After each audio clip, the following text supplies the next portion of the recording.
Hey everybody, my name's Nick. This is the Blackbar podcast. I'm joined by my co-hosts Caleb Weidman and Zach Snyder. Hey guys, how are you guys doing? I'm doing good. We're really hoping that the intro lined up that time and we're not entirely being cut off. This was an experiment this time. We're trying new things, so hopefully it works. And I am here on time with internet, so to me that's a win. Yes. I'll tell you what, last night, I know Caleb and I are in Michigan, right? Michigan got walloped by just like this awful storm. So it's kind of a miracle either one of us has power and internet today. There is it power. Was bad. It was supposedly like tornadoes and stuff from what it sounds like in Grand Rapids. I don't know if it touched down over here. Yeah, there's supposed to be a tornado that touched down northeast Grand Rapids area. I've seen only a few things online about it, but yeah, and then the east side of Michigan had all kinds of flooding. So I haven't gone outside, so I couldn't tell you. I live in Maryland, so I have no more context. Hey man, I hope in a day you'll get the storm. It's just how it works. We send you our rain. Yeah, I do have to. Okay. But although that you might have power and everything, I am getting a notification on my side of Video Ninja that the power on your laptop is at 8%. So I don't know if you're plugged in, but you might want to get plugged in real quick before you're. Wait, me or Zach? Zach, well, are you on a laptop? No. So you might want to check that real quick. Zach, okay. Are you on a laptop? Nick, why don't you tell the people what we're watching, and I'm gonna double check my power. Let's take a full shot to Nick and let Zach. No, you're all good. Right. So we have a really awesome lineup for today's episode. Our first thing, I'm going to bring a first topic will be about AI art and how there recently was a ruling that AI art can't be copyrighted. Zach's going to be talking to us about the return of dumb phones. And Caleb's going to be talking about this podcast, actually, and how it works. We use this awesome thing called Video Ninja. We're going to be talking about mics and streaming. And then eventually we're going to get into our main topic, this really amazing thing that kind of came about from the Discord. There was conversations happening in our Discord, but we're going to be talking about what can Christian creatives learn from Barbenheimer. Yeah. I don't know about you guys, but I'm really excited to talk about Barbenheimer because it was good. I know, yeah, they're both good. Both of them were amazing. I wore pink specifically to represent the topic of conversation today. So, oh man, nice, wonderful. Your battery looking good there, Zach? Yeah. Are you charging? It says it's got the charging icon, so I think it might just stay at this for the rest of the thing. I'll keep my eye on it. Okay. Like I said, is it really a stream without a technical issue? I don't think so. Not. But that being said, why don't we just keep this thing moving? Because someone's going to be here for the people to watch. Caleb, yes. Nick, actually, you've got the first topic important for us today. Yeah, we actually changed the topic, which Nick was generous to do. What's the big news, Nick? So recently, we found this article talking about how a recent court ruling said that essentially AI art cannot be copyrighted. So the art that an AI generates cannot have a copyright to it. That sounds like a big deal. It absolutely is a big deal because I know our first episode we talked about unions, right? And what was going on with AI in Hollywood. This could have huge ramifications on some of the talks because if Hollywood producers and companies can't own the copyright of AI generated work, so like a script, that means they can't they can make money off of it. Obviously they can sell it, but they don't own all the copyright. So if someone else were to take that and then distribute it, they can't like say no, that's our money, you have to pay us because that belongs to us, which is really interesting to me. The case that came about, essentially this guy had created an AI, and then he was saying that he owned the copyright to the art the AI generated. And the reason why they made that decision was because for copyright, there has to be a human element to it. There was an older case a while back where a photographer handed off his camera or it might have been his phone to some monkeys, and the monkeys were taking selfies, and the guy wanted to be able to copyright those photos because it was taken on his phone, but it was determined that because it was art, it was content that was generated by a non-human entity, it didn't belong to the human. And so that's the same logic that they were talking about here within the whether or not AI art can be copyrighted. Wow. I'm interested to hear what you guys your thoughts are on this. It's it's probably a good thing for right now. To just have this as a base rule. I do think it'll certainly Yep. It's a nuanced issue, right? So there are people like, I've played with artificial intelligence and generated a lot of content using AI. Some for work, most for just having fun or hobbies and stuff like that. And would it be nice to be able to say, like, I own this, I copyright it, I can sell it, everything? Like, yes. I did put in an amount of work to make that thing happen, whether that is, hours of prompt engineering or, building a chat GPT conversation to give it exactly whatever it is that I want. But at the same time, we definitely have the issue of like stuff that's happening in Hollywood with the actors or the writers, I guess the actors as well. And just generally the ability for very large corporations to take an extremely powerful tool and use artificial intelligence to generate so many concepts and ideas and then copyright all of them could be terrifying.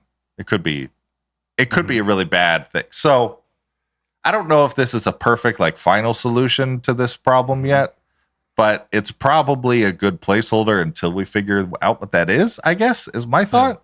I don't know. I have a couple questions. Like there's lots of little things, right? First of all, what's defined as AI art? So, like, would you say that the copyright that's being created by like ChatGPT, that like if you consider copywriting art, or if you consider, any kind of like contribution or tool that contributes to your art, like what's the line there? What about, what is the percentage of which you as the creator need to have your hands in something if AI is helping you? Like, is there a hard percentage? Is like 25% of it's allowed to be AI art? Like, I think about the artist we talked about last week, who uses AI art and alongside his video and animation and graphic design skills to create surrealistic moving images, moving pieces of art. So what percentage of his art, which I think is probably one of the most unique uses I've seen of AI in like a artistic active way, like what percentage, is he not allowed to own any of his stuff now? Like what's, I think it's good. I think this is a good step in the right direction, but like, what is the specifics of it? That's what I'm like a little confused about. Like, we said it's like a tool, so you know. I think so. This is an incredibly nerdy example, but I think it works well enough.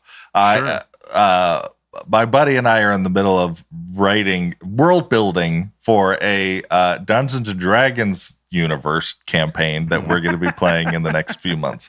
And we've been using AI pretty extensively to essentially turn a giant list of bullet points into paragraphs that normal people can read. And then we take those paragraphs that spit out and we edit it, all the way through and cut up and change everything that it got wrong or whatever. So like, how much do I have to change of that paragraph for me to own that legally, or because AI was involved in any capacity, is it gone?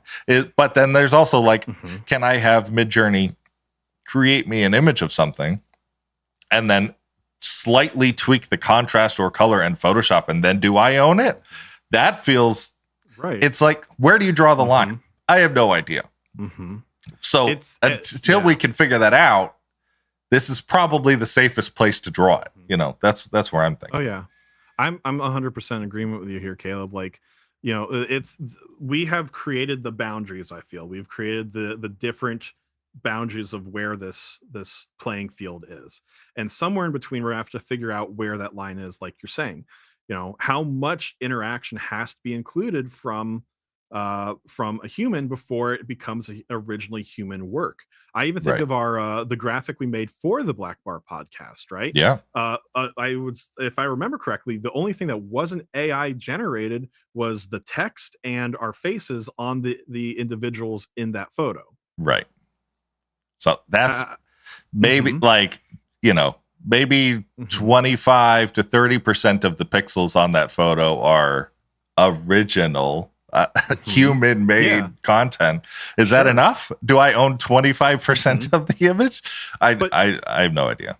But you went through a whole lot of different prompts, right? Different things that you had to put together to be able to create the image in the first place. For sure. I definitely did, but I don't know. I don't know. Sure. I think it's interesting because, and this is another area where it was kind of a bit of a gray spot, but like I called up a mutual friend of ours. He phoned a friend. So like, obviously we're talking about legal matters, right? And none of us are lawyers. And the friend that I called up is also not a lawyer. Yeah, he's not a lawyer, but I think he's really close to taking the bar exam. So at one point he could be a lawyer. I don't know if he's going to go that direction, but he will be bar certified or something. And so I asked him his input, and one of the first things he said was like, of course AI art can't be copywritten. You wouldn't be able to copyright the recipe of a cake, right? You wouldn't be able to say, well, I copyright milk, flour, eggs, stuff like that, and what it makes to create that product. He said you could keep it as a trade secret. And I see in some ways, Caleb, a parallel between what we were talking about with the recipe in this case for AI being the prompts that you've given. I mean, anyone can make a similar work, but the very specific work that you did to be able to create those prompts, at least that can be a trade secret. Yes. Yeah. And I definitely could keep the prompts a secret, sort of the tools that I use to get there. I think that's valid and doesn't necessarily need to be it doesn't necessarily need to be copyrighted to keep it a secret. In the same way that, like, the 11 herbs and spices or whatever on a KFC chicken, whatever, that's not copyrighted. Can you list it out right now? I don't know what it is. I'm not Google sure. It. Well, we don't need to Google it. But it's not copyrighted necessarily, right? You can find out what it is, and it's not illegal to reproduce that blend of herbs and spices.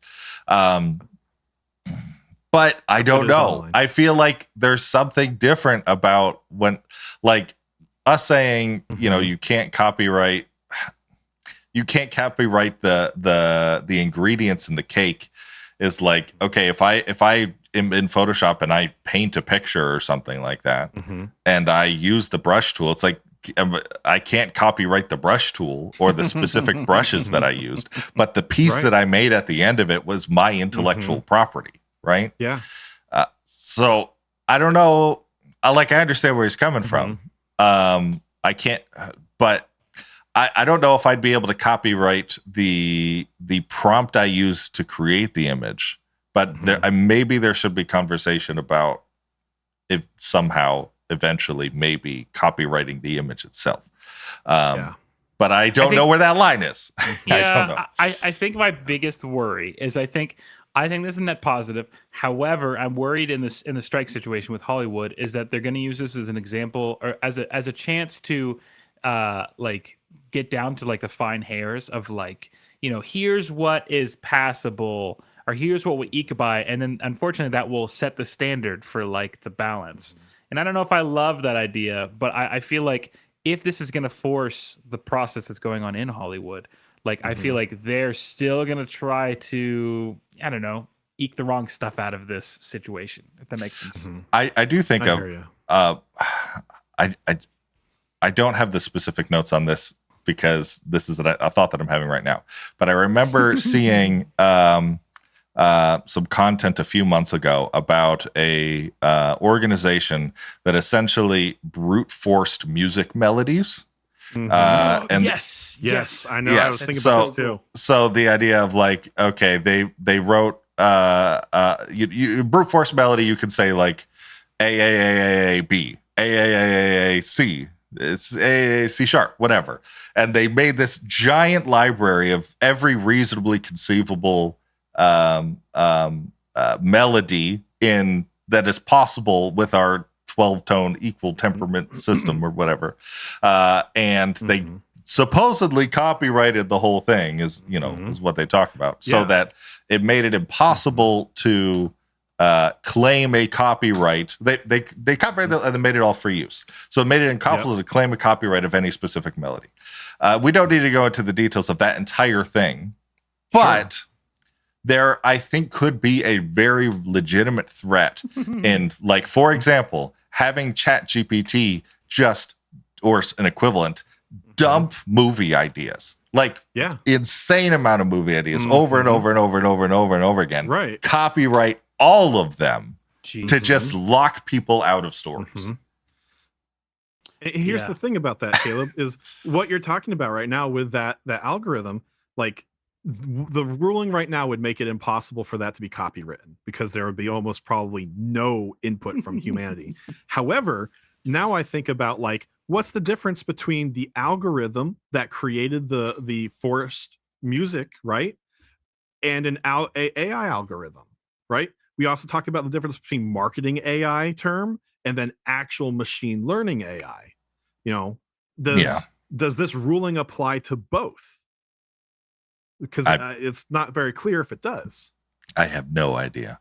And I'm also like, could someone do the same brute force technique with images and supposedly create every possible image? Well, I think that's the key of the situation you were talking about, because I saw the same video, and someone in the comments was like, "This story was this close to being a horror story," because the guy like builds it up, and he's like, and then we had the copyright for everything, and we put up the copyright, and then we set it to public domain, and it was like, because if he had really truly copyrighted every single one of those melodies, that's just a villain right there, right? But I know, the fact that there are people that, like you're saying, could go that path, that's what's worrisome. So it's definitely a larger conversation needs to be had about IP and intellectual property and AI in general. But I do feel like the consensus of what we're hearing right now, this is probably the safest option, and we can explore alternatives in the future. I guess we'll see how it impacts the present future. Only time will tell, right? For sure. So speaking of present future, look at that transition. Speaking of present future, I wanted to go ahead and bring up my section, which has been an what's the way to put it? It's been an observation that I've been seeing. Hey guys, what do you have in your pockets? Pull out what's in your pocket. You guys have your phones with you? I don't. It's on a stand right there, live streaming us on Instagram. Nick's got my phone. Nick's got a phone. I've got a phone in my hand. So. Caleb's got a phone back there. Nick's got a guitar pick for some reason.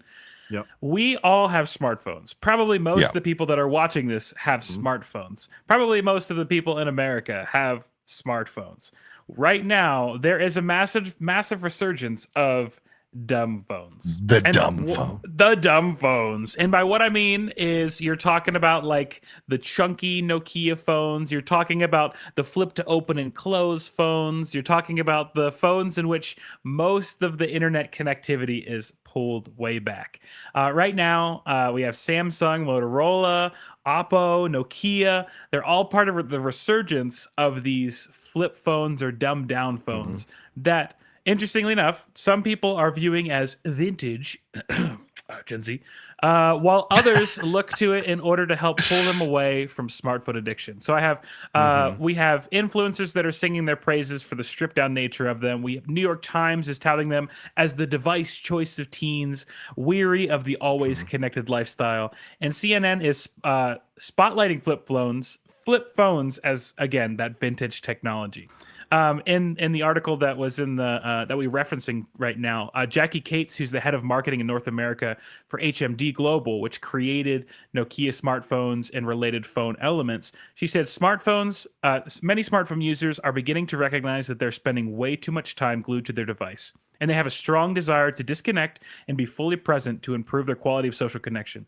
While it may be difficult to completely go off the grid for everyone, switching to a classic phone takes them back to the basics. They're now discovering that it is possible to switch off, and they really like it. So while dumb phones are a small percentage of the United States earnings, they are slowly building. So I just think this is a really interesting phenomenon that as we media people are oftentimes talking about our interactions with social media and social connection, people are starting to push against it. This feels very Ron Swanson to me for our Parks and Rec fans, where he completely tries to take himself off the grid and he destroys his phones and all his pictures and stuff. But it's interesting that especially in younger audiences, this is becoming a thing that they're actively seeking out. What do you guys think about that? I mean, we started listening back to vinyl, right? That's true. Vinyl is a great example of this. Yep. I think there's an aspect of like, retro is just always cool for some reason. Yeah. But I also think like, even from our conversation last week about how social media is dead and whatnot, like there's an aspect to the oversaturation of content that we consume that I think is had somewhat of a negative effect on society as a whole, as individuals, to the point where like I've seen times where I'll scroll TikTok, and after like maybe an hour has passed, I find that my demeanor and my like my mood has significantly changed to the theme of whatever was trending that day. And a lot of times it makes me incredibly sad, and I've learned that I have to walk away, even though there is plenty of content I find enjoyable. It's too much, and I do need to disconnect from time to time. As much as like millennials are made fun of for announcing on social media, I'm taking a break. Like I don't know how many memes you've seen of like I'm taking a social media break. I do think it is starting to tap into this idea of how much is too much in terms of media exposure, and I think people are starting to ask that in a very serious way. I was watching a video just this morning from Jackie Hill Perry, and she was talking about how many of us, the very first thing we do when our eyes fly open in the morning, maybe not fly open, we're sleepy, but when our eyes open up in the morning, the first thing we reach for is the phone next to our bed for a lot of people. Before the day even starts, we open the gateway into allowing literally the entire world into effect, like you said, Nick, our day already. It's affecting our mood already. It sets the tone for what we're experiencing. And I mean, she was making the point of like how many of us are missing the chance to start the day focused on God, right? For Christians. But I think like not even to be like to feel obligated or to feel pressured to be like, if I don't do this first, if I don't connect with God first thing, I'm bad. But how often are we letting our phones and the content we're consuming be the tone setter for our entire existence? It's an impulse, right? It is an impulsive. It's an addiction. Let's be real. We're talking about addiction. I don't know. Do you guys have? I know you guys both use iPhones. Do you use the screen time thing that tells you how much time you spend in your apps and on your phone in general on a daily basis? I get a report about once a week, and I usually ignore it because I don't want to feel worse. It makes me feel sick. I turn it on just as like the smallest amount of accountability. It's like, geez, I spend so much time on my phone. I've been having meetings with a psychologist recently because I'm pretty convinced I have ADHD, and he seems pretty convinced as well. But we talked a lot about, like, he called it cyber addiction, probably because he's 60. But yeah, I do think that certainly I have that problem, and I know so many people, so many of my close friends, probably all of us to some extent can self-identify of having that problem, and it's to a large degree, at least from the perspective of someone who may have ADHD, it's a constant stream of dopamine and endorphins and chemicals that are coming into our brain, whether it is we're watching stuff on YouTube and TikTok or we're interacting with our friends online. It's just more interesting to be online than it is not most of the time. Sure, and I do think, I know this is something we want to get into with this topic, as media people, whom this is our job, to be online, to be creating content, to understand how to use these tools effectively. We have the best excuse in the world to be on here as much as we want. And I think that's, as someone who has that problem, I think that's really dangerous. It's really dangerous. But I mean, how much is too much? Like, where's the line? Probably more than the average person, but probably less than you're doing. I don't know. I think that's so tough, man. Because like, even for our podcast, right? Like some of the topics that we're talking about, even the thing that you had just mentioned in our previous one. I can't remember. I can't remember at the moment. But where the thing related to the AI with music, the forcing music, right? I know we have a conversation on Instagram where Zach shared that with us, and I know I saw it on TikTok. So there are valuable things that we find. It's kind of like trying to weed through all the other stuff. And especially TikTok, the algorithm is incredibly good at giving you exactly what it knows you want to see and what will capture your attention, which is generally the case with most social media. And as a church media person, I could totally justify that, but I'm just staying up to date on what is in and trendy so that when I go to make content, that I know that I'm blah, blah, blah, blah, blah, blah, blah. Like I could excuse it. And there is a fear of like, okay, if I just shut off TikTok or shut off YouTube for a month or whatever, like I will be left in the dust. Do you know how short memes live now? How quick? Those used to last months. Now they'd last 3 days, maybe, if you're lucky, right? I do find it really funny that a lot of the times when I see something on TikTok, it's like clockwork. 3 days later, someone shares it with me on Instagram. Yeah, for sure. Well, let's not even get into that because I've got a lot of friends that pick on me because my wife is on TikTok and she'll go, "Hey, I saw this really funny meme on TikTok today." You'll get it in 2 weeks. Like, I mean, that's for sure. That's the reality of mine. But I do want to kind of like take this conversation in like we definitely see the problem. And I think it's really easy for any of us to recognize the problem. And I hope that those that are watching and listening, you guys could also recognize that problem in our own lives, because it's easy to get addicted to things that take us away from the intensity of life. It's easy to distance ourselves. It's easy to try and find like to pursue escapism in however avenue that looks like. And a lot of that is the digital version. So maybe like, what do you guys think are some practical points? Maybe each of us can give a practical point or two about like, how can we move, not that we have to move to this dumb phone mentality, but how can we start to monitor the things in our lives that feel like we have too much, that we're consuming too much? Do you guys have any thoughts in your own experience? I've done a lot of talking. Caleb, why don't you take this one first? I don't know. Caleb's face is saying I would love some advice. Yeah, I would love some advice. So, I feel like I have a triple whammy almost that if I do end up having ADHD, and I'm going through the process of finding that kind of stuff out, that would mean I'm also like chemically predisposed to become addicted to easy sources of dopamine, which my brain is not producing itself. And I totally 100% can just, when I am overwhelmed, when I'm stressed, when I'm tired, whatever, I will turn on that phone and I will vanish for as long as the world lets me. And this is not something I'm good at. This is something I don't feel qualified to preach a sermon on something that I need to hear. Right. So I don't feel like this is not something I've conquered at this point. I'm still working through it. Well, at the very least, Caleb, you said you've at least started to use tools like the screen time, right? Oh, it's the worst. I hate it so much. But there's something to be said about the value of awareness, right? Yeah, so that's like a first step, right? First step is admitting you have a problem. Yeah, exactly. I have a problem. I have a problem. Well, Caleb, why don't we turn this into your therapy session today as we talk about the problems that you're addressing? Right, that's wonderful. But really though, I mean, just to kind of like, affirm and take a practical step away is building that awareness. Like even with the thing about ADHD, you're spending the time and the mental investment and the relationship. You're trying to find ways to identify your experience, and then you're also raising awareness through tools that are built to help you monitor the content that you're taking.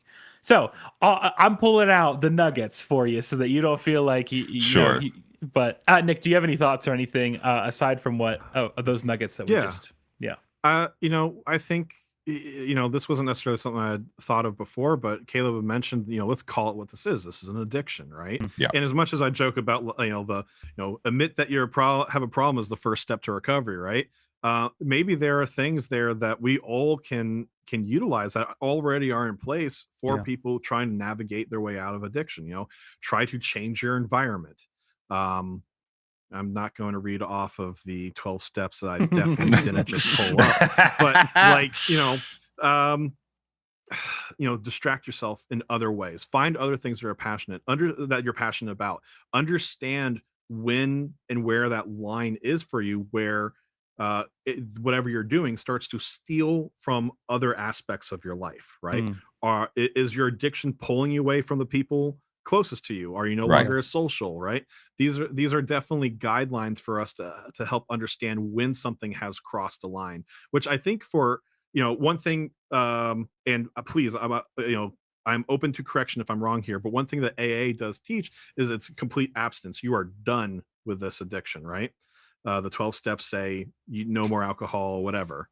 That's not feasible for most people in our industry. So we have to be able to find the line. Yeah. And I think the line's going to be different for everybody. Right. I will say something that's good for any amount of addiction. I don't think this is any different, is to find people who can hold you accountable. As silly as that is, as silly as it is in my case, the person who is holding me the most accountable, and she has no idea that she's doing it, is my daughter. Because if ever I'm in the room with her and I'm on my phone and she has decided whatever she's playing with, she's done with, she will run over and like push my phone down. Wow.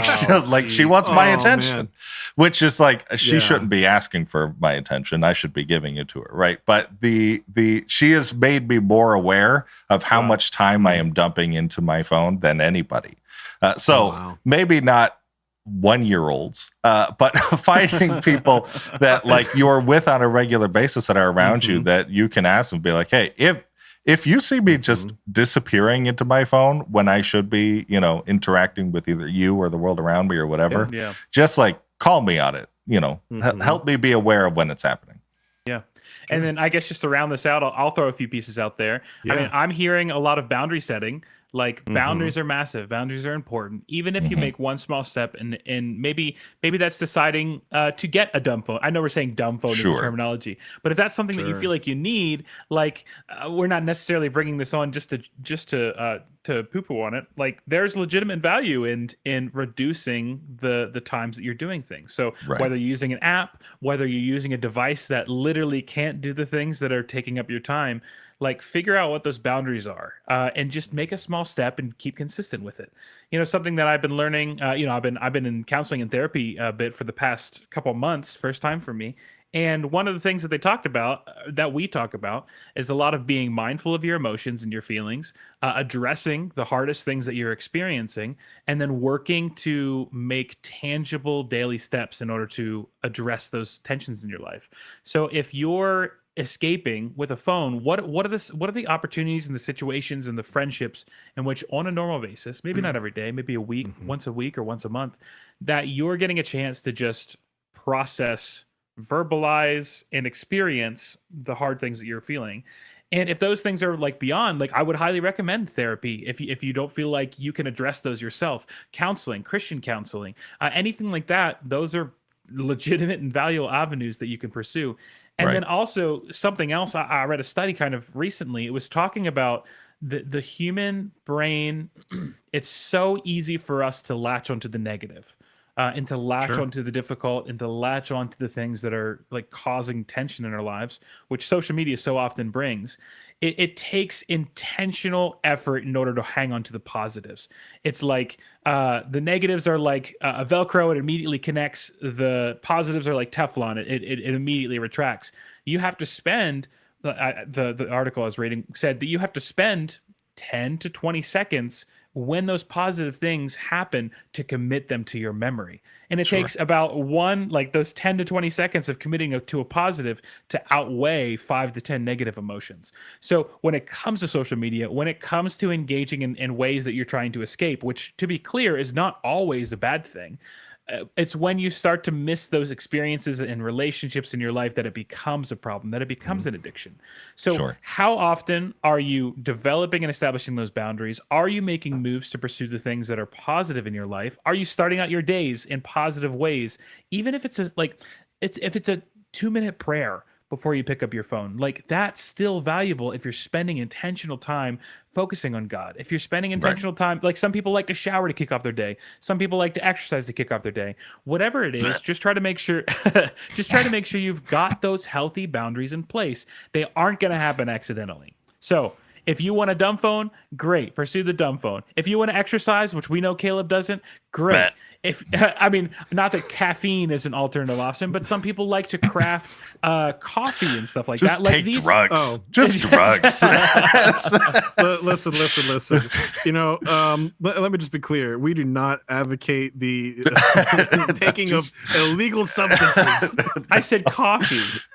That's caffeine. You said caffeine. That's I know. I'm just making sure, like, you guys didn't hear me say like cocaine or something like that. Just take hard drugs. No. You'll never look at a phone again. Oh my god! This is totally going to be one of the social media segments. Yeah. Listen, I was so impassioned there, and it just got derailed by drugs. I'm so sorry. Seriously, I guess maybe what I'm saying is the boundaries. Develop some kind of process and system. Consume the positive intentionally. Commit that to memory. Be present with your emotions and feelings.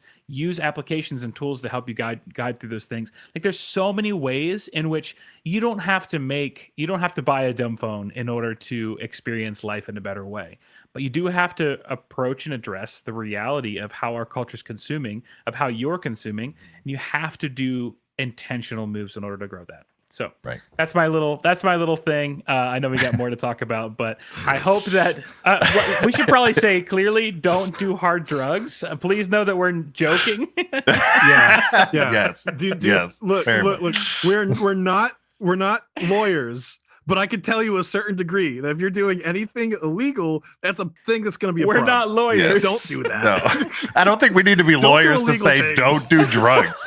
That is not a prerequisite for that message. All right, what's our next topic? I just want to keep us moving. All right, third topic. I've gotten a number of questions, both personally and in some comments and some messages of wondering how this crazy ship is flying, specifically from a technical standpoint. I just showed up. Yeah, exactly. Zach jumps in, joins the call, and then it all works. So we figured, considering this is a podcast for nerds by nerds, that you guys would enjoy seeing actually how the pizza is made a little bit, because we're using some tools that are pretty not very well known at this point. So figured we'd cover that up. So before we get into the infrastructure of how these videos and audios are being sent to each other, really quick, lightning fast. Zach, what are you using for your camera? What are you using for your mic? Oh my gosh, I don't know if I was prepared for this. I am using a Canon C100 Mark I with a 35 art-millimeter lens. I've got 1, 2, 3 lights around me. I'm using a Yeti Blue. Highly recommend, because it's a USB interface, so you don't even have to have an external sound unit. Just plugs right into your computer. And I'm using a program called MainStage for my audio, which we have had massive help with thanks to some friends. I'm also using OBS to record and transmit my video software, and then I'm using a MacBook. We don't have to get into specifics because it's an Apple product. It's an almost dead MacBook, but it's rolling. I'm still on. I'm hanging on to the 9% battery power that I have. All right, Nick, your turn. What's going on? let's start with the camera. If you see this over top of my shoulder, that's a Sony A7 III. That's exactly what I'm using over here with a 19mm but Nick, lens. how is it recording you if it's all the way over there? Keep going. That's a good question. Don't ignore it. Ignore it. Keep going. So that's feeding HDMI to a cam link into my computer, where I'm recording on my recording on my own computer through OBS, and then we're also doing a virtual cam, which is sending to the stream. When it comes to audio, I'm using the same mic as Zach, the Blue Yeti, and I'm using a different program because I'm on PC called Voice Meter Potato. Not the potato. I like potato. Yes, for sure. And I am using a A7S, which is an older version of the A7 III that Nick is using, with a 24mm 1.8 for the video, also into a cam link, also into OBS. I am using a SM7B, also into Potato, and we use Lighthost, which is a free, very light program that is running VST plugins to make it sound all nice and pretty. So that's the specific equipment that we're using. And then once we get it in, what are we getting it into? We are using a wonderful utility called Video Ninja. So Video VDO.Ninja. So I feel like I've had a hard time turned spelling into that. the role of just like, hey, we're doing this thing. Hey, Nick, how do you get the video to if your camera's over there? Yeah. So Video Ninja. Video Ninja is spelled letter VDO.Ninja. It is an alternative video like call software. It is completely free. It is completely open source. You can actually run your own instance of it, which we are actually doing on the Blackbar podcast. It is a peer-to-peer video chat software. So instead of your video going up to like the Zoom servers and then being disseminated back out or anything like that, Zach is sending his video straight to my computer, and Nick is sending his video straight, and I'm sending the same back to both of them, right? Which is a reduction in latency, and you're allowed higher bit rates because you can use more of the bandwidth, everything like that.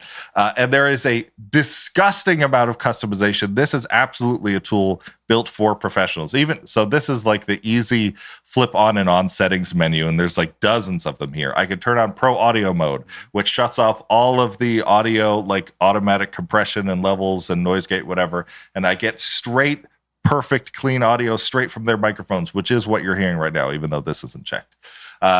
We can stream up to 1080p, 60 frames per second. We can send that same video to other guests. I mean, there's stuff in here to where I can make it so they only see the director's feed versus the others of them.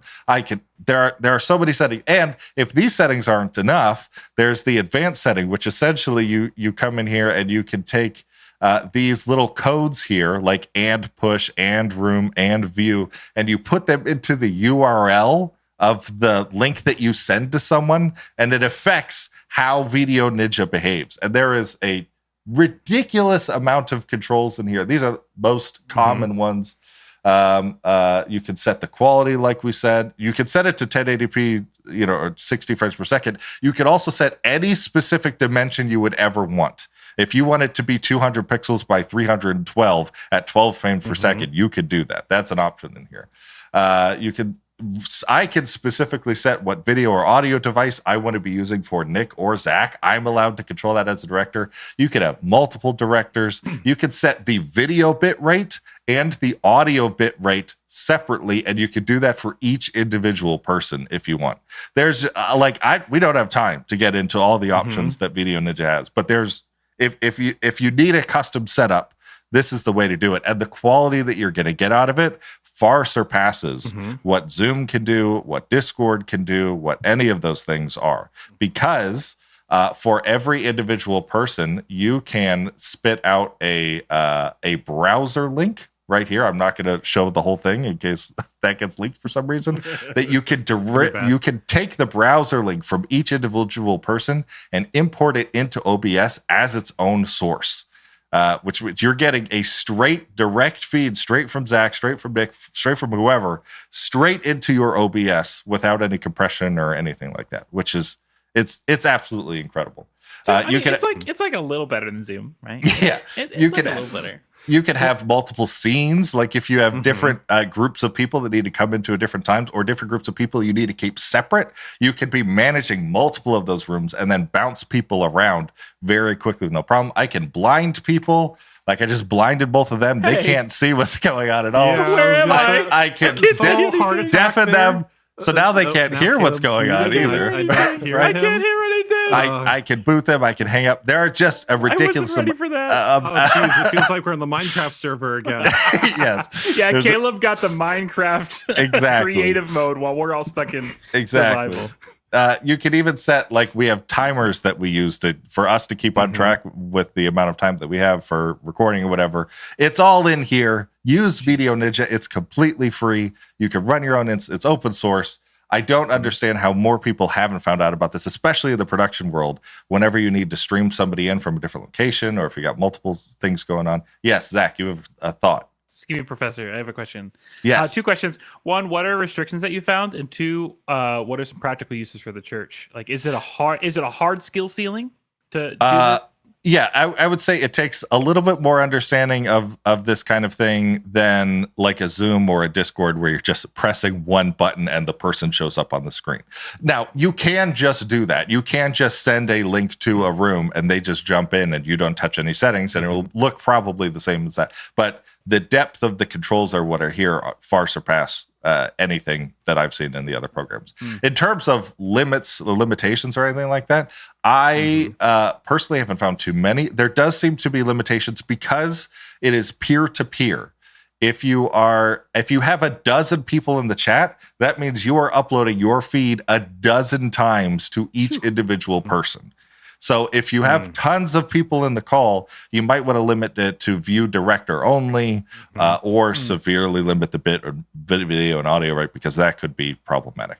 But when it comes to church applications, like I said before, if you're streaming in a speaker from another location, I could even see potential here for like a multi-campus setup. If you're trying to have a conversation with 2 different people in 2 different locations.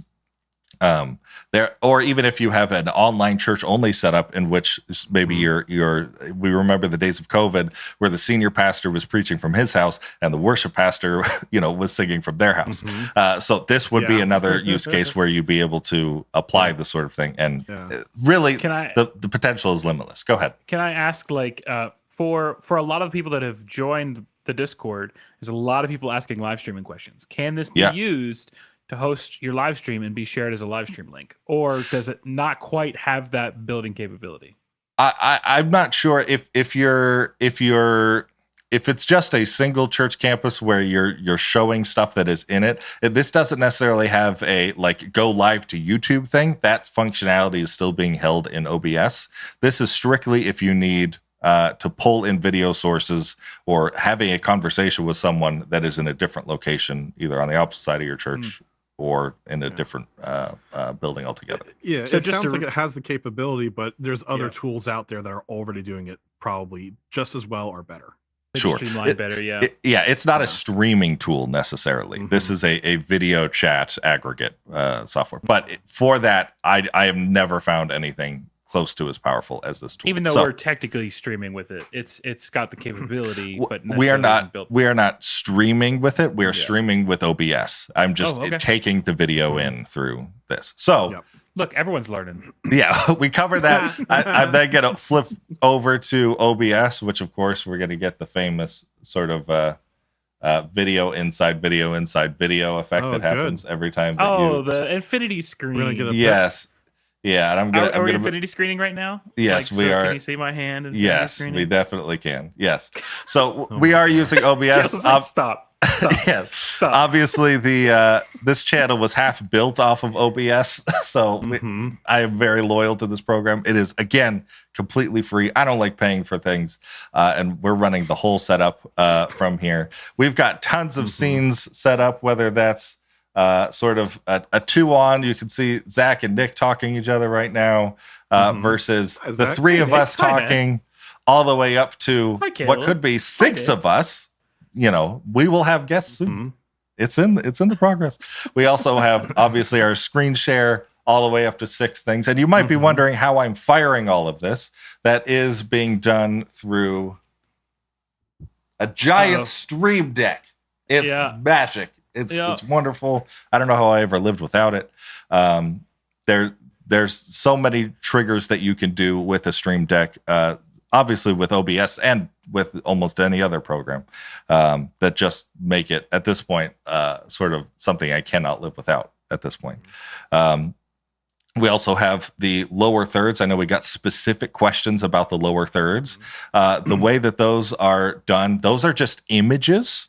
And in OBS, you can right-click on any source and set a show and hide transition. So when you click an eyeball on or off, instead of just appearing or disappearing, it slides up or down, or it fades in or out, or it zooms in or out. So I have a button that is just turning on and off a source that is an image, and I set the show and hide to scroll up and slide down, and that makes it do the move. It's relatively simple. I guess the only other thing that I'll mention is that all of the audio coming in and out is going through Voice Meter Potato, which is a paid software, unfortunately. But it's the same program that Nick and I both use to put effects on our mic and everything, and route audio normally. And it has more than enough inputs and outputs to handle everything that we're doing. And then we stream from OBS, and we go live to YouTube. And that's basically how the bacon is made. The bacon is made. The bread is made. The cake is made. I don't know. Whatever the phrase is. That's how it's happening. Can we copyright the recipe? I don't think so. Jeez. So I just felt like I talked for 15 minutes straight. But you only talked for 11 minutes straight. That is how it's done. Anybody have any questions? I'm sorry. I would love to get some questions from our chat if anyone has questions. Ben sausage. Sausage is the word. Sausages? That's how the sausage is made, not the bacon. I was close with the first one. I mean, potato, right? Bacon sausage. So, Caleb, I don't know if you mentioned this, but I know it was a feature that originally we had been exploring. There is an option when recording to record to the like my feed was being recorded on my computer. Yes. Is that a feature that you explored? Video Ninja does have a function to be able to individually record every single person's video and audio separately, and they record it and sort of download it live onto their own computer. It does do a pretty excellent job in general. We have found that it does occasionally hiccup in frame rate, sometimes in quality, sometimes you get little glitches in here. So I'm not using it. We're not using it for this functionality because we want to be able to cut this stuff and use social media stuff. However, if you're just doing a meeting or something where the recording isn't as important and you just need a backup for content's sake, then that it could also do recording of the call. Not only individual people, but if you want to, the entire video of all of us sort of smashed together in the same way that like a Zoom call or something would. Yep, for sure. Okay, Zach, did you have any thoughts? I don't, but for real, if any of you guys have any questions, I know we had a lot of people asking this, so hopefully this is beneficial and helpful to you. Please feel free to comment below or in the Discord. Shoot me a message. There's a chance that if there's more that you guys would like to see, or if you'd like to see a recap version of this, hopefully we have some of those available to us. So just make sure you let us know you want to hear more of Caleb talking about the systems that we're using. So about how the sausage is made, about how the bacon sausage is crafted. I forgot to mention that Video Ninja is entirely in browser, and it also is completely compatible with phones as well. So you can have people join in via video and audio with their phone, which is pretty cool. So yeah, absolutely. Cool. Well, thank you, Caleb, for sharing that. I'll probably go and transition us into our main topic now. Go ahead. Unless there's anything else that you had on the docket. No, I'm done talking. Cool. All right.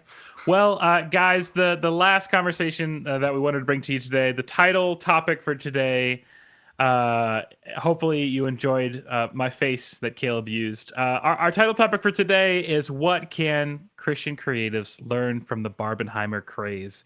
So for those that are living under a rock, Barbenheimer is what the internet affectionately referred to as Barbie, the movie, and Oppenheimer, the movie, being launched on the same weekend, being on very opposite sides of the spectrum. However, the internet, like it does, decided to make a big old meme about it. And truthfully, it was probably great for the marketing of those studios because they just lean right into it. Sure. So this topic actually, we had been considering something like this for a while, but just recently in the Discord, I don't know if you're listening, but Amelia from the Discord came in and she was talking about how she has a desire to make Christian short films. We released a piece of content a while back on the YouTube channel called How to Make Christian Films That Don't Suck. And then we had a follow-up conversation with our friend Dom Garcia about why do Christian films suck. So that was kind of like the starting foundation of Amelia's question. Clearly, we have a very high respect for the value of Christian films in today's industry. We definitely do not. Yeah, I was gonna say, wait, sarcasm? Yes, definitely sarcasm. No, I love God's Not Dead. I think it's worth adding in sort of the main topic of the old video and the podcast was the concept of asking questions instead of answering them, and that most Christian films seems extremely concerned with making sure that everybody who watches the film comes away with the answer to whatever moral question that the director thinks you should be walking away with. And sort of the thesis statement of both of those pieces of content were we should be much more interested in getting people to ask the correct questions so that they can go on the correct journey as opposed to making sure that we put in guardrails every chance that we get. Yeah, for sure. So in response, Amelia and I and some other people from the Discord have been talking in the video production channel. I've made a big old list of movies that I've enjoyed, some of them Christian, some of them not. So, read the disclaimer in there if you're interested in those. But the bottom line is that we wanted to get into this using these two popular films. We wanted to talk about what Amelia was asking while also kind of asking some of the same questions. Caleb, Nick, and I had a conversation shortly after we saw that conversation come in. It was like, interesting. We've got these two giant pop culture films who are setting massive standards, selling out theaters. It's very much a craze, at least in America. But let me give you some background information for those who have no context. Maybe you've been living under a rock or just neither of these things have any interest to you. So like I said, we have Barbie. If they don't have any interest, they're probably not watching the rest of this. But just a quick breakdown of each of those, just so we kind of have the same baseline. Barbie is a comedy directed by Greta Gerwig, an actress and fairly recent but skilled and quickly growing director who kicked off her directorial debut with Lady Bird and then Little Woman in 2019. So Lady Bird was 2017, Little Woman was 2019. While not particularly subversive quite yet, Greta is a smart and articulate director who can thread a line between crowd-pleasing populism and thoughtful commentary. So Barbie follows the journey of Margot Robbie's Barbie as she, while in the nearly perfect Barbie land, begins to grapple with the existential realities of life. I can't believe I'm reading this. She and Ken travel through the human world to make everything better, but in the process have to face the difficult nature of existence, meaning, and purpose. We all loved it. It was a lot of fun. Yes. Don't let the pink packaging fool you. It's a phenomenal film. Yes. I cried. So great stuff. Cried. It was great. Whoa, Caleb cried. Nick, did you cry? I got very close to crying a couple times. Yes. So come on, Nick. You got to let it go. You got to let it go, Nick. But anyway, so that's Barbie. And then Oppenheimer is a historical drama thriller directed by the critically acclaimed Christopher Nolan, which I think we've all been big fans of for a long while. He's best known for his cerebral and non-linear storytelling style. So he's known for Inception, Interstellar, Tenet, The Prestige, and now Oppenheimer is making big waves for the productions that he's put together. Oppenheimer follows Cillian Murphy's J. Robert Oppenheimer character as he and other scientists are brought into work on the famous or infamous Manhattan Project, which came to fruition with the creation of the atomic bomb. Throughout the film, he and other characters are faced with themes of morality, unchecked bureaucracy, the lines and decisions towed by the advancements of science, and the realities of the outcome that are a result of the decisions we made. Also, a very great film for very different reasons. Both films have made generated significant income. People came back to the theaters, sold them out for weeks at a time. IMAX theaters were filled. Especially, Nick, did you see the special version of Oppenheimer? Yes, I did. I didn't get to. What was it shot on?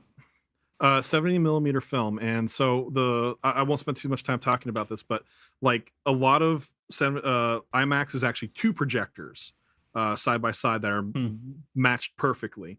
True 70 millimeter film is just the one, and Grand Rapids happens to be one of the only places in Michigan that has a 70 millimeter IMAX projector. I believe there's also one over by you, Caleb. I'm not sure if you got to go to that one. I don't think so. But it was worth it. I would say it was really cool. Yeah. So. Bottom line, we have 2 directors, very different end of the spectrum, doing very big things. Barbie, of course, had a really interesting niche that really expanded. It is PG-13, so take that as you will. Oppenheimer is rated R. Take that as you will. And then, of course, Oppenheimer, just talking about just even the technical nature of Christopher Nolan's work is just, I mean, industry standard setting of how to tell a film, how to shoot a film, and how to create something beautiful and unique. And interestingly enough, as well with Oppenheimer, well, two unique facts. Barbie, they basically cornered the market on pink paint. They almost ran out when they were in production. And then Oppenheimer was how long was that the film that it was? It was like multiple miles, right, Nick? It's like 11 miles or something. If you took the film and just rolled it out, it's like 11 miles long. So crazy stuff. I wish I had sent you guys the photo. Maybe I'll post it later. But did you see it laid photos. Out? Yeah. So the AMC that has a 70 millimeter actually has a glass case where you can see inside the tape. That's very cool. Tape, the film rolling. I'll post it in the Discord later. But yeah, It was so freaking cool. Yeah. So as we were getting into this conversation, we started to realize that 2 very different films, and even when you get into the messages of the films, Christopher Nolan, as I said, like cerebral and non-linear, 2 words that we used for that. So there's a lot of open-endedness. There's a lot of room for interpretation. There's a lot of room for artistic consumption of his content. Oppenheimer, though, a lot of the story is very well clearly laid out. It's something like a Tenet is a lot more unstructured, or Inception is a really accessible way to look at nonlinear storytelling. But Oppenheimer still is telling the historical story of this man, and of course with narrative royalties used. But you could say that in a lot of ways, I mean, maybe I should say spoilers. We're going to try to avoid spoilers, but the bottom line is it's telling a story about a man that actually existed in history and the outcome of his decisions. There's a few things that were left a little bit open-ended, and the linear storytelling kind of jumped around to different pieces of this story to make one grand narrative.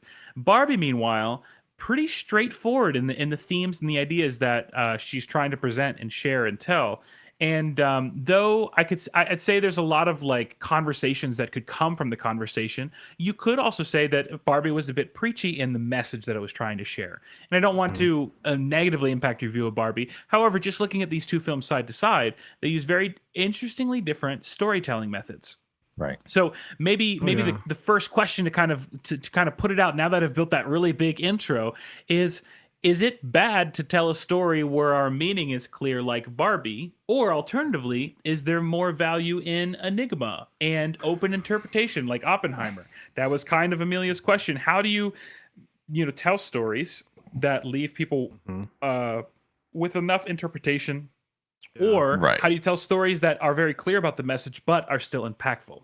Any thoughts, guys? It very much rounds back to that content that we made, years ago now is, are we making content that is asking important questions or answering important questions? Yeah. I would say Oppenheimer is an example of a movie that asks important questions. And for the most part, Barbie is a movie that answers important questions. I don't want to list either of those films as sort of a monolith of those ideas. Yeah. Certainly they have a little bit of nuance on both ends. But I do think they're opposite examples. As for which one you should be pursuing, I can tell you there's certainly one that is really hard to do well. And that being the Barbie example of giving an answer. It's really hard to be preachy and still be likable. And even with Barbie, there are definitely examples of people who don't feel like it struck that balance. Especially if you are, so what when we add in the context of Christian movies, especially what I would put in the category of evangelistic Christian movies, which is unfortunately like most Christian movies these days are like you want people to watch it so that they can get saved, and like that's the ultimate goal. Preachiness is sort of like part and parcel with the thing. Doing that effectively is really, really hard. Being able to tell a story that is compelling and interesting with really convincing characters that feel like human beings and not just sermon illustrations is next to impossible. I'm not saying that it's impossible, but I think personally, and I'll let you guys talk, but personally, I think that it is a safer bet usually to tell an incredible story that asks some awesome hard questions, of which there are a variety of perspectives and questions asked that allow for the second they walk out of the theater, people to look to the person next to them and start talking about what it is they think and feel and whatever about the topic. I think personally, in my experience, I think that's where real sort of forward momentum and life change. You want people to come to their own conclusions that they will believe, as opposed to being given a conclusion that you believe. You know what's really interesting, Caleb? You're talking about like the movies that are really preachy. One thing I've observed, especially within specifically the God's Not Dead quadrilogy now, is it? I don't care. But something I think is a really difficult thing, especially for Christians making media, is that if we're trying to present a very solid, concrete message, it often makes us have to have morally black and white boundaries for a lot of the characters. That's why we see a lot of the characters in the God's Not Dead series. If you're not a Christian, you're evil, right? And if you are a Christian, or you're going to become a Christian, you're an okay character. And it tends to be almost comical in how evil some of these non-Christian characters become. And I think that's a really big problem within those Christian films, and it's something that I think the Barbie movie did really well. And again, I'm trying not to spoil the film. I'll do my best, but just in case there may be something.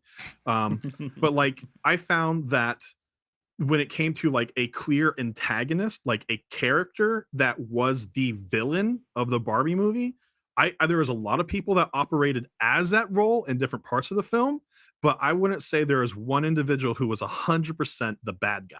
No, it was the patriarchy was the bad guy, more or less. And I think that, like, if just to throw it into the Christian world, and again, I don't have the script for you, but like, instead of saying, all these people, like the atheist professor and the lawyer who really wants to, they're the bad guys, right? Maybe it, what does scripture say? We don't fight against flesh and blood alone, but against principalities and powers.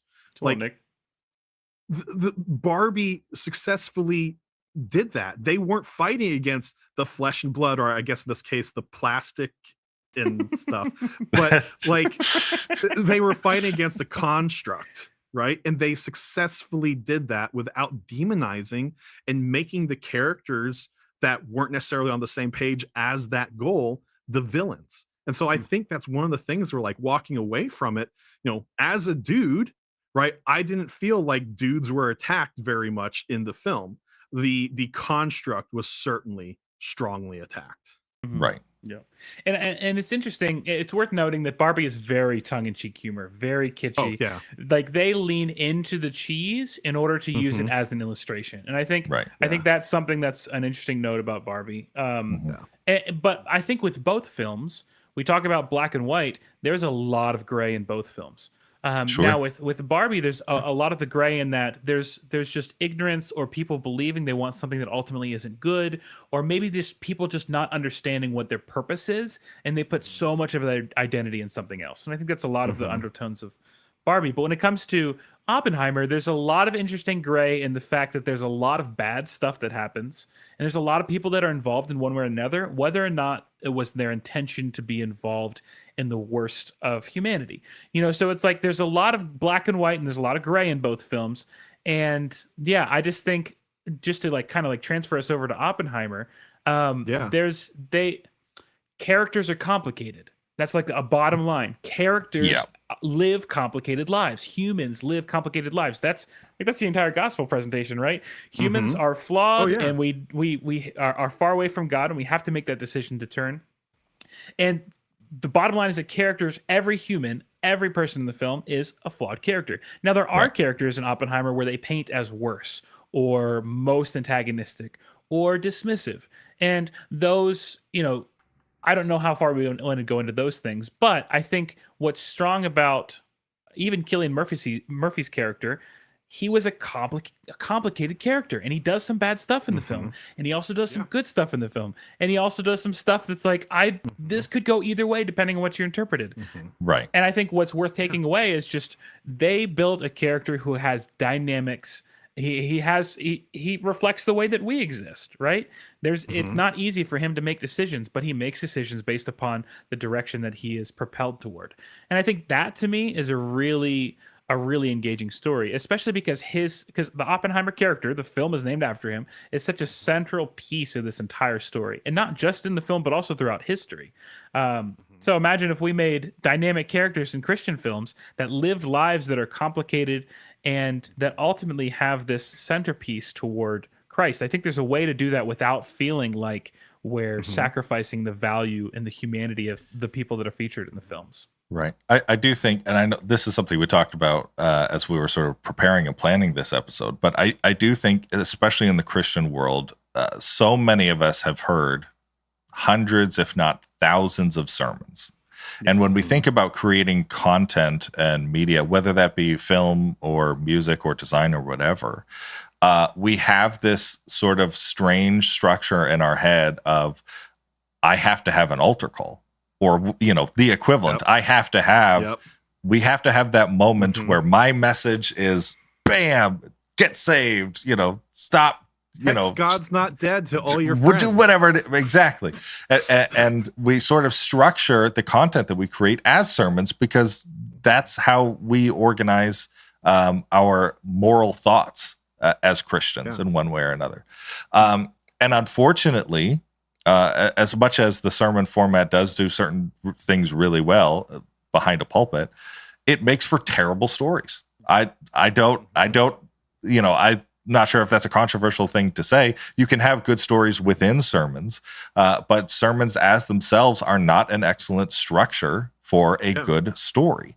I think telling a nuanced story about people who are nuanced in a situation that has a lot of nuance, and allowing even if the people make decisions that you agree with, makes decisions that you don't agree with, allowing people to sort of pull away from that movie wherever it is they find their self-insert, I think it requires an amount of trust in the audience, perhaps. But I think if you've done a good job telling the right story, you can at least get them to ask the right questions, which for something like Oppenheimer was, should Oppenheimer have been involved in the building of the nuke? Was that a good thing for him to do? You could come away with a dozen different answers to that questions. Legitimately, at the end, we've talked about some of those. There's totally, you can say yes and no and have totally reasonably answers for that. And yes, that might mean at the end of your Christian film that people are going to come away with it with answers that you don't agree with.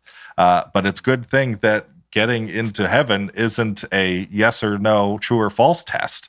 Coming away with the exact right theology isn't important. Understanding, could there be a God, is an incredible question to ask, to have your audience be asking, or anything like that. So I do think that obviously, as important and central as the sermon is to the culture and the structure of Christianity, I do think that it is important for us as church creatives to not just build sermons with pixels, right? We need to use the medium as it was built and intended to communicate the message that we want to. But you don't need an altar call to get your message across. I love how. Go ahead, Zach. Nick. I've got a follow up, but you go ahead. Okay. I was going to say, I love how, really all we have to do is look to Jesus for a great example. We're talking about flawed characters. I mean, even the parable of the shrewd manager, right? Like, as a kid growing up, thinking that the world was very black and white in a lot of ways, I remember reading that and be like, why is Jesus talking about this guy who got fired? And so now he's like going around to all the people who owe debts to his former boss and be like, oh, you owed him this much? Well, owe him this much now and we'll be good, right? Like, and then like Jesus talks about how kind of praises this guy, and I'm going like, what are we talking about here? This Jesus is using a flawed character to illustrate a truth. Even Jesus in his stories and his parables, I think we've heard a lot about the oh my gosh, I don't know why I can't remember the name of it, but the one where he's like, who is your neighbor, right? Yeah. Parable of the Good Samaritan, right? Yeah. We've heard it said a billion times in a billion different sermons that for the Jewish people of the day, saying a good Samaritan was something that did not work very well for their culture and what they believed at the time. So Jesus wasn't afraid of using characters that broke the idea that most religious people had of the day, of what was right and wrong. And he also used people that their audience thought was flawed in some way to illustrate a truth. And I think of the Christian films too. A lot of the main characters, they might have like a tiny flaw, but it's usually something that's like gets resolved by the end of the film. And one thing I would say about Oppenheimer at the end, like there's a lot of things that happen that again, we could question whether or not it was good or not, but like for him at the end of the film, he has the weight of what happened with the thing that he designed, that it became a bomb that killed I don't even know, but tens of thousands. Yeah. Tens of thousands of people, and it's caused years and years of the Cold War to go on, and reciprocal deaths and problems throughout. At the end of the film, I don't know if Oppenheimer is necessarily redeemed of that sin, and I think like that's something we can learn too, is like, your character doesn't have to be Jesus, right? Most people will never live a life as perfect as Jesus. I mean, I could probably go most and say people will not. I would say yes, it's not going to happen, right? So yeah, go ahead, Zach. I was going to say maybe it's worth addressing the elephant in the room then, is that these two films that we're looking at today are both secular films. There is, to my knowledge, no mention of Christianity, or maybe very tiny in Oppenheimer when they're talking about the value of religion in intellectual circles. But both of these films are secular films, and we're starting to talk about Christian analogies and things that we can take away.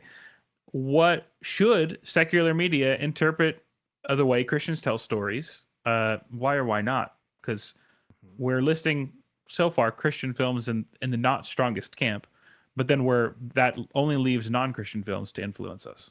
What do you guys think about that? Yes, you should. Yes. Yeah, I sorry, Zach, are you asking if we should be looking at non-Christian films for inspiration? Yes. I am. Yes, I'm asking that, but I guess I'm asking in like the basest way in which someone who is has a deeply difficult time addressing non-Christian media, especially in the PG-13 and R-rated spectrum. What is the value? What is the lines that we should draw when we're looking to grow in our medium? Because I would say a lot of the early, like, I mean, you're talking like early paintings and early art years ago, before we had media and technology, were Christian inspired. But arguably the strongest elements in culture today are non-Christian films. Or if they're Christians, they don't necessarily put this big stamp of Christianity on their piece. Like for the Christian that's having a hard time with that crossover, what is like a generous way that you guys think is a way to resolve that tension? Like how Oppenheimer's not a Christian film. How do I, as a Christian, go into this knowing I can learn something from this that can help me better share and show the love of God through the content that I'm creating? I think just a softball question. So to sort of bring in the elephant in the room, I think will be the sort of the holdback from something like this. There is sin present in these movies, and there are jokes about sin, especially in Barbie, but involved everywhere.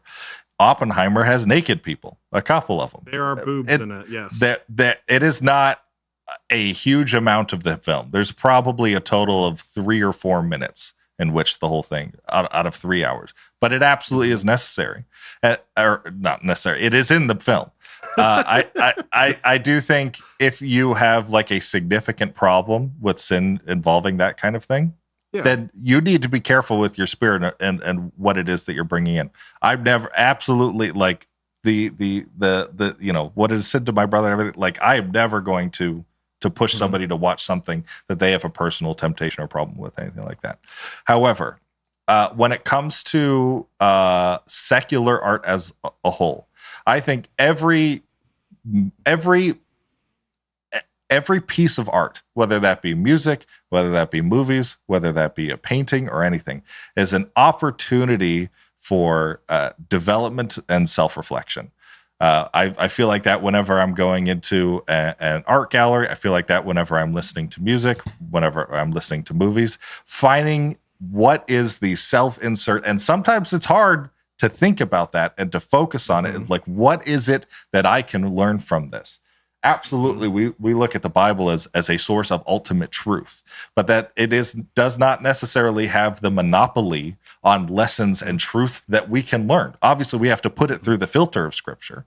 But I, from watching Oppenheimer, thought about and learned things about myself and was able to reframe situations and problems that I have in my life because of that movie that I believe have allowed me the opportunity to become a better person.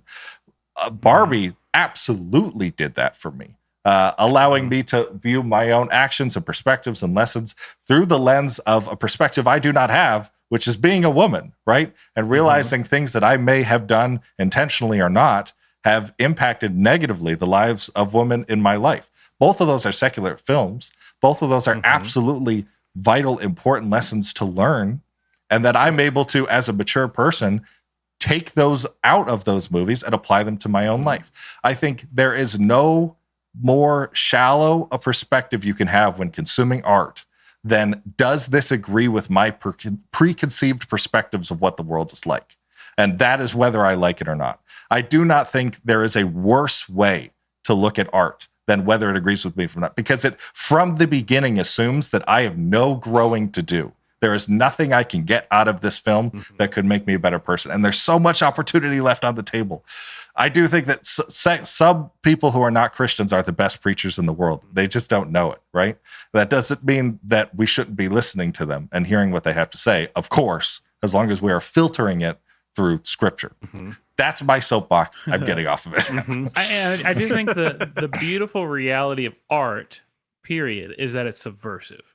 It taps into things that we may be feeling consciously or unconsciously, and it allows us to grow in ways that maybe we would not have any other context for. Like, keeping in the theme of these movies, I absolutely love Billie Eilish's song, What Was I Made For? It's like the title track of the entire film. It's sprinkled throughout. And then at the very final closing scene, my favorite scene of the whole film, there's these questions that are asked in the moment in which the song is evoking an emotion that aligns with the story that they're telling. And I think that, again, that's the beauty of art, is that in that moment I was watching and it just hit me as it was looking through the human experience and saying, this is what it means to be living, and this is what it means to have value in life.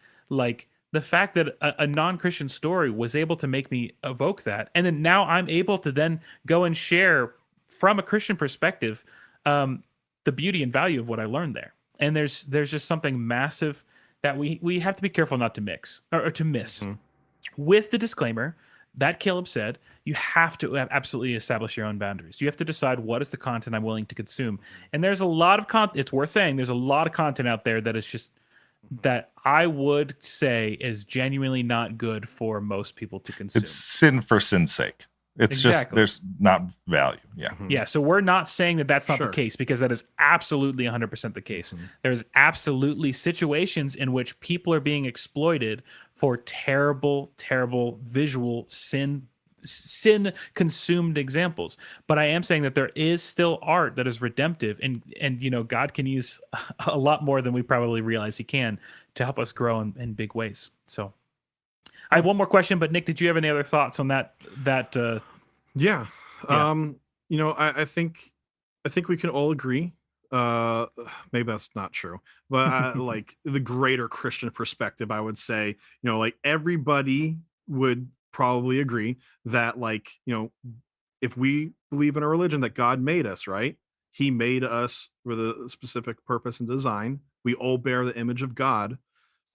Why do we, kind of like culturally say only up to this point then for what people create, right? There is still value, there is still truth, there is still God's truth in the lives of other people. And I do think, some of the things that Caleb had mentioned, like, you got to be smart, don't encourage your brother to sin. I think that's pretty scriptural. You're not supposed to do that. And for your own personal, things that are challenges to you, you need to be wise about making those decisions. But I feel like if all we're doing is limiting ourselves to this creation, right, and then the greater creation of my immediate community, right, we are missing out on some of the other perspectives and other ways that God has made humanity. There are certainly cultures that are not American, that are all over the world, that have beautiful things about them that are worth exploring. But if we just go, because it's not culturally in line with what I like, we're losing out on something that God made. We're losing on that part of the image of God made in those other cultures. And I know that's just about like just culture, right? Yeah. But I think there's so many other things, even in art, right? There is culture in art. There are other explorations of truth in art, that if all we're doing is saying just what agrees with me, like Caleb, what you had just said, then that we're not growing and we're not learning and we're not seeing more of God's creation. Awesome. So, guys, we're nearing the end of the conversation, and I just want to make sure we tie this up with a little bow as we end our stream today. The last question that I kind of want to dip into really fast, because I want to be able to help those that are asking these questions. I want to be able to help Amelia and others like her when trying to approach Christian content creation. How do you decide what story you have to tell, and how do you make that as engaging as possible to your audience? I have a very short answer for this. The story that you should tell is the story that only you can tell. Each of us has I've talked about it before, a very unique mix of experiences and inspiration, things that we've gone through in our lives, things that we've seen other people go through our lives. That combination is unique, and there are things that you're going to be able to make with it that nobody else can make. It is very easy, especially for younger artists, but all of us, it's generally a pull to take lots of inspiration from completed works that other people have done and just try to tweak it slightly and, pass it off as our own. But like, find out what stories that only you can tell. So obviously still draw inspiration. But find out the stories that only you can tell, whether that's a very personal thing to yourself or whatever. That should be your priority. Because there will be stories that only you can tell that other people really need to hear, and I'd rather you not deprive them of that. It wasn't very short of an answer, but I liked it. It was the shortest I could get. Nick, do you want to bring us home if you have any final thoughts? Yeah, like Caleb said, authenticity, right? Like, be true to yourself and to your story. Be true to the material that you are pulling from. If it's not necessarily your story, but you're pulling, from someone else's story. And I would say, let's try to avoid some of those other mistakes that we've been mentioning. As far back as how many years ago we made that original video and the original podcast about the topic, right? Don't make your characters one-dimensional. Try not to just make a propaganda piece or just a preachy piece unless you can actually do it in a good way and allow your audience to think. Trust your audience. They have a brain. You don't have to spell everything out for them on screen. There's a reason why you show, don't tell in script writing, right? It's a visual medium. Doesn't need to be dialogue driven. Unless you're Oppenheimer, in which case most things were kind of. But I if I can just put one final thought in, Nick, before you close. I've said this before and I'll say it again. As Christians, we have access to the most creative source in all of history. For those that believe in the Holy Spirit, we have, God's inspiration gives us the conviction and the direction and the love and the foresight and wisdom to create stuff that helps other people. We are made to be storytellers. We are made to pursue all that God has in us to help other people feel that wholeness and that love that we know God can offer them. So that's a responsibility that we have as artists, as creators, as musicians, as tech people. You can continue that list. Just don't forget to listen to the greatest source of inspiration that we have access to. Yeah. Amen, Zach. Don't do drugs, actually. Don't do drugs. Why is all of my content today undercut by drugs? Everything. Zach is just like, here's a sincere moment. Drugs. I'm saying don't. I'm correcting it. Let's not make that a social clip. Nick, why don't you bring us home before this joke keeps going? Yeah. So, guys, thanks so much for joining us today. If you want to see more content like this, please make sure you subscribe to us. That way you get notifications. Comment on the video as well. If you have other questions, we will go back at this recording, and we're going to answer some questions as well. And if you have other questions and want to keep talking to us, make sure you head over to our Discord, because that's where most of the conversations will happen within the Blackbar community. And it inspires some of our topics sometimes, like today. Shout out to Amelia. Yes, it does. Yeah. And of course, Blackbar, we really believe in, giving out educational information for you guys. But if you guys need something specific and you want some help with it, we do also do work through Blackbar Productions, where you can hire us and we can help you, basically create whatever it is that is, your heart so desires, as long as it has to deal with pixels. And that's it. Thanks, guys, so much for watching. Awesome. See you next week.